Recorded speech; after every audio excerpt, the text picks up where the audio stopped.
Niemcy przegrały I wojnę światową w dużej mierze przez to, że nie były mocne, nie były samowystarczalne w sensie gospodarczym, a więc w sytuacji, kiedy do Wehrmachtu zostało powołanych kilka milionów mężczyzn, trzeba było te luki na rynku pracy uzupełnić właśnie niewolniczą siłą roboczą.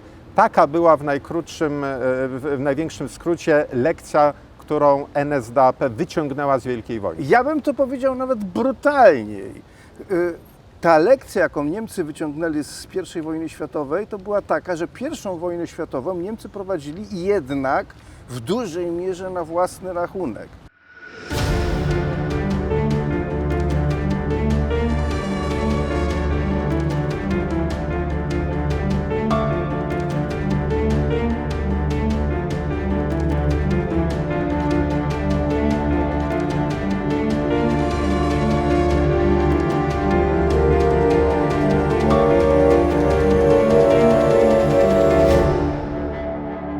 W większości obozów więźniowie mieszkali w drewnianych barakach, zwanych blokami. Obliczone były na około 250 do 400 więźniów każdy, a w rzeczywistości przebywało tam od 500 do 1200 więźniów.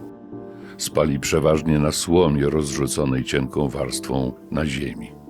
Bez względu na porę roku więźniowie dostawali do przykrycia jeden cienki koc. Urządzenie baraku uzupełniał żelazny piecyk, stół, szafa blokowego, kilka stołków, 3-4 wiadra. Brak wody, bielizny pościelowej, niezmieniana bielizna osobista sprawiały, że największą plagą bloków mieszkalnych były insekty. Eksterminacji służyły również głodowe racje żywnościowe. O ich wielkości i jakości decydował inspektor obozów koncentracyjnych i Główny Urząd Gospodarki i Administracji SS. Głód towarzyszył więźniom bez przerwy, był przyczyną wielu chorób, a ponadto wywoływał ogromne zmiany w psychice więźniów. Byli pozbawieni opieki lekarskiej, a tak zwany szpital obozowy był miejscem, gdzie uśmiercano chorych. Więźniowie byli karani za najbardziej drobne przewinienia, niezależnie od nich, na przykład niedotrzymywanie kroku w marszu. Byli zdani na samowolę SS-manów. Szczególnie okrutna była kara słupka. Polegała ona na tym, że więźniowi zakładano ręce na plecach i wiązano je łańcuchem w przegubie, po czym wieszano go na haku lub belce na takiej wysokości, że stopy więźnia nie dotykały ziemi. Więźniowie byli bici przez nadzorujących SS-manów. Kara taka trwała godzinę, ale zdarzało się do 4 godzin. Niedostateczne odżywianie, choroby, niehigieniczne warunki bytu, ciężka praca i terror powodowały, że śmiertelność wśród więźniów była bardzo wysoka.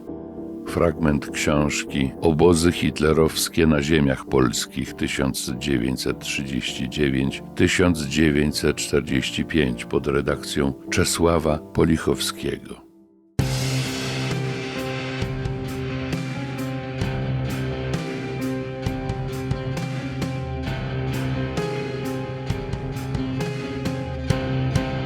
Znajdujemy się w obozie pracy przymusowej w Berlinie-Schöneweide. Tu, na tym terenie, w tych barakach mieszkało około 2000 osób. Tego rodzaju obozów na terenie Berlina było kilkaset, może nawet 1000. W samym Berlinie było 500 000 robotników przymusowych. Te baraki, które Państwo tutaj widzicie, te baraki są z cegły. No to można powiedzieć, że to jest obóz ekskluzywny, bo normalnie to były byle jakie baraki drewniane. I na jeszcze jedną rzecz chciałbym zwrócić uwagę, na tę kamienicę. Ten obóz jest otoczony kamienicami. Normalni Niemcy w trakcie wojny, bo ten obóz powstał w roku 1943, stosunkowo późno, i normalni Niemcy mogli codziennie ze swoich okien obserwować życie tutaj znajdujących się robotników przymusowych. Tu jest ten cały obóz jest otoczony kamienicami. Tu nie mogło być żadnej tajemnicy i nie mogło być żadnej wątpliwości. Obywatele Berlina nie mogli mieć żadnej wątpliwości, co tutaj się działo.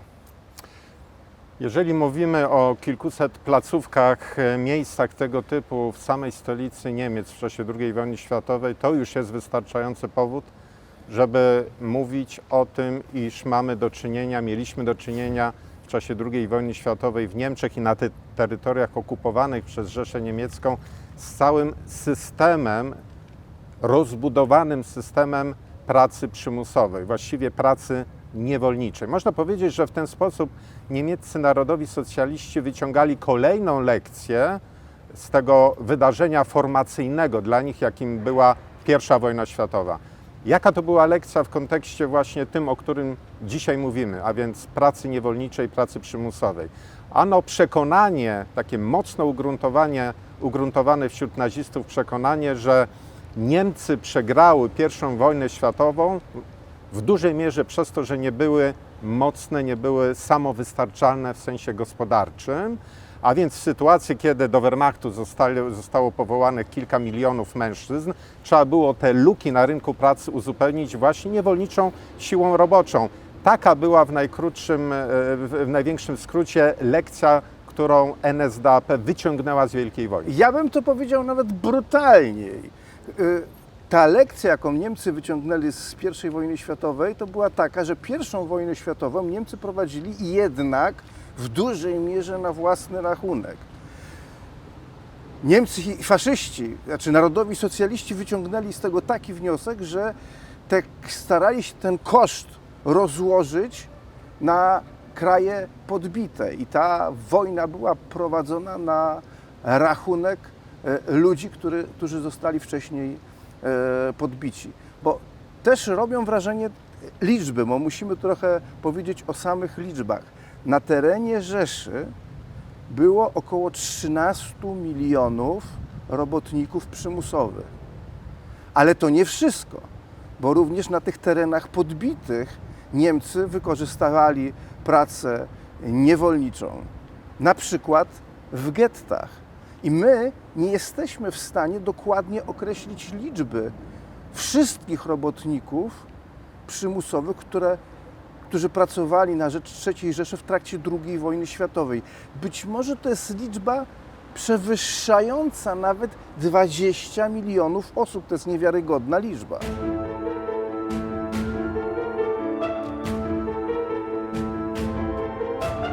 Łącznie szacuje się, że okupant niemiecki deportował na teren III Rzeszy około 2 milionów Polaków. Polacy stanowili największą grupę robotników przymusowych na początku II wojny światowej, natomiast pod koniec wojny stanowili około 1/3 wszystkich robotników zatrudnionych w III Rzeszy. Ale deportacje były znacznie szerszym zjawiskiem. One obejmowały całą okupowaną Europę. Nie tylko do starej III Rzeszy deportowano polskich robotników, ale również na tereny okupowane. I to we wszystkich 4 kierunkach geograficznych. Nasi robotnicy byli nawet na okupowanych angielskich wyspach, Jersey na przykład. Byli na terenie okupowanej Francji, byli na terenie Grecji i na terenie Skandynawii, w Norwegii i w Finlandii. Aby to wszystko sobie uświadomić, to możemy powiedzieć, nie było ani jednego sektora gospodarki III Rzeszy, gdzie nie byłoby polskich robotników przymusowych i niewolniczych. Jest jeszcze jedno źródło inspiracji, o której tutaj trzeba powiedzieć w kontekście budowania przez narodowych socjalistów tego wielkiego archipelagu pracy niewolniczej. Archipelag.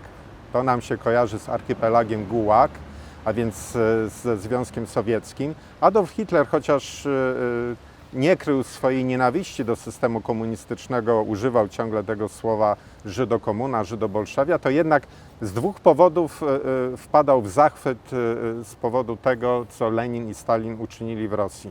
Masowy terror i właśnie ta masowa praca niewolnicza, która w sensie ekonomicznym ma być podstawą tego ludobójczego ustroju. I rzeczywiście, tak jak powiedziałeś, mamy do czynienia z wielowarstwowym systemem, całym rozbudowanym pracy niewolniczej. Getta, praca u osadników, na przykład niemieckich, rolnych, na przykład w Wielkopolsce, czyli tak zwana praca u Bauera. Wyjazdy do Niemiec, do różnych sektorów pracy, przemysłowej, także rolnej.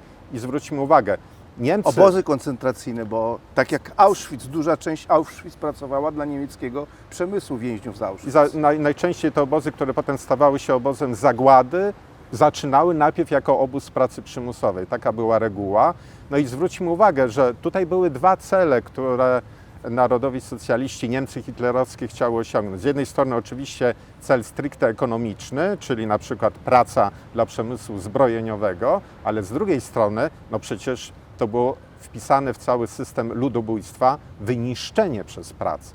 Tak, bo w obozie koncentracyjnym nawet były pewne normy, ile człowiek może przeżyć pracując. Tak? To było zazwyczaj kilka miesięcy. Dopiero po jakimś czasie SS-mani doszli do wniosku, ci zarządcy z SS doszli do wniosku, no, że jednak warto było, żeby ci ludzie trochę pożyli dłużej, bo to jest marnotrawstwo, żeby ten robotnik przemysłowy, przymusowy żył tylko 2-3 miesiące, no lepiej, żeby było na przykład 6, prawda?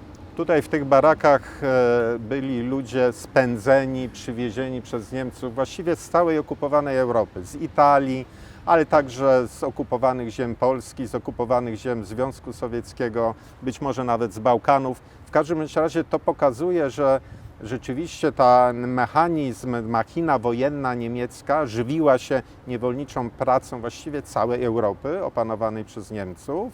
Natomiast jak popatrzymy na nasze ziemie, tutaj widzimy także ten mechanizm wpychania w ten system pracy niewolniczej nawet dzieci. No tak. Ile było Polaków, którzy byli zmuszani do pracy niewolniczej przez Niemców? Tę liczbę szacujemy na około 2,5 miliona i tu w zależności od terenu okupacji niemieckiej te warunki były trochę różne, bo na ziemiach wcielonych od razu powstały listy takie, obok tych list proskrypcyjnych, listy Polaków zdolnych do pracy, jako ten potencjał siły roboczej, które Niemcy chcieli wykorzystać. Troszeczkę inaczej to na samym początku wyglądało w generalnym gubernatorstwie. Tutaj na samym początku, podkreślam, na samym początku ten system był trochę mniej restrykcyjny, no bo Niemcy liczyli na to, że Polacy z generalnego gubernatorstwa będą wyjeżdżali chętniej, z własnej woli będą wyjeżdżali do Niemiec. Wielkorządca kraju Warty, Gauleiter Artur Greiser wprowadził od początku zasadę, że obowiązek pracy, czyli obowiązek pracy przymusowej, obowiązuje wszystkich Polaków od 12 roku życia do 60 roku życia. Zwróćmy uwagę, 12 rok życia, a więc dzieci, które były zmuszane do niewolniczej pracy, czy to u niemieckich osadników przywożonych tutaj przez władze niemieckie, aby zmieniać strukturę etniczną, jak mówili eufemistycznie, tych ziem, albo wysyłani do pracy w samych Niemczech. To jest, można powiedzieć, jedna z takich bardziej hańbiących kart niemieckiej okupacji w kontekście wyzysku gospodarczego, drenowania gospodarczego polskich ziem. I pamiętajmy zresztą, mówił o tym wyraźnie Heinrich Himmler, docelowo po realizacji tak zwanego Generalnego Planu Wschodniego chodziło o to, żeby tu na naszych ziemiach było kilkanaście milionów taniej siły roboczej. Do tego miała być zredukowana ludność polska, jak mówili Niemcy. Tak, ale też pamiętajmy o tym, że w planie, jak popatrzymy na ten strategiczny wymiar Generalnego Planu Wschodniego, no to prawdopodobnie Polacy i inne nacje słowiańskie byłyby przesłane gdzieś na wschód, na Ural i tam znajdowałyby się obozy pracy przemysłowej. To już byłby rzeczywiście gułag. Ale jeżeli mówimy o tym miejscu, bo zaczęliśmy od tych baraków, które nas tutaj otaczają, no i tych domów tak zwanych zwykłych Niemców, którzy widzieli wszystko, parę słów o sposobie nierozliczania tej zbrodni, jaką była praca niewolnicza, bo wiemy, że na przykład dokumentacja dotycząca tego miejsca nie zachowała się, jej nie ma i podobnie rzecz się ma z kilkuset innymi miejscami tego typu w A Berlinie. dlaczego? Bo rzekomo nikt tym się nie interesował. Ja bym powiedział Nikt tak, nie no właśnie, wiedział. nikt nie było zainteresowania, no bo to jest dowód kolejnej zbrodni. A jeśli jest zbrodnia, no to powinno być zadośćuczynienie i odszkodowanie. I te ślady tych zbrodni były od samego początku, od drugiej połowy lat 40. bądź zacierane, bądź się nimi nie interesowano.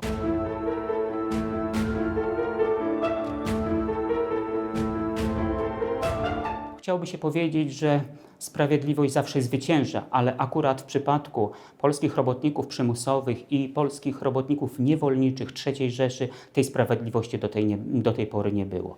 Świadczenia, które byli robotnicy przymusowi otrzymywali z Niemiec w ramach tak naprawdę tylko 2 skromnych programów wypłat, są bardzo minimalne i tak naprawdę nie mają nic wspólnego z godziwym odszkodowaniem, które za tego typu zbrodnie powinno być ich udziałem.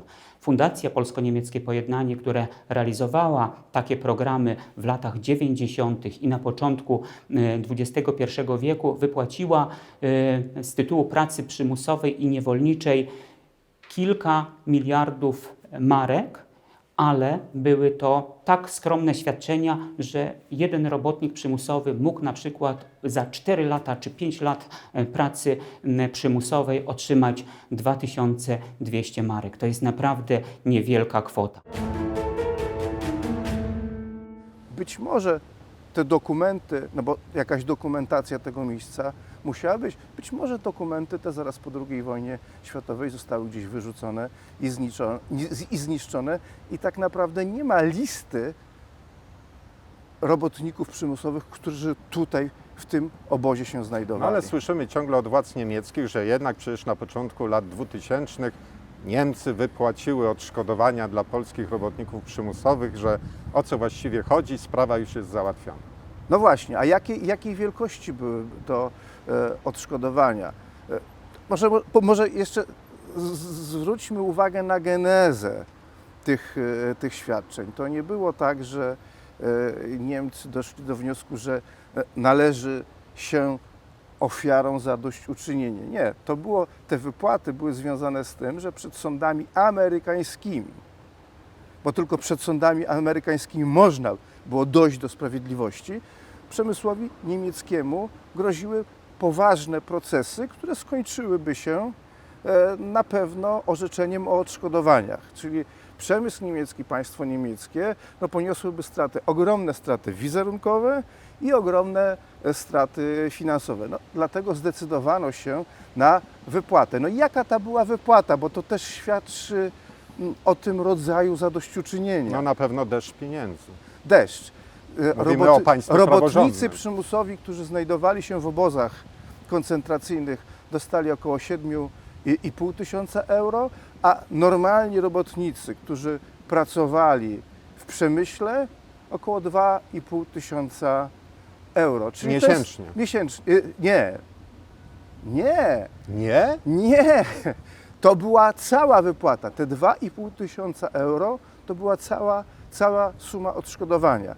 Czyli masz rację, miesięcznie dzisiaj słabo wykwalifikowany pracownik niemiecki to jest taka niska płaca, 2,5 tysiąca miesięcznie euro. Dzisiaj tyle dostaje. To za te kilka lat pracy robotnik przymusowy dostał tyle, co miesięcznie zarabia nisko zarabiający Niemiec.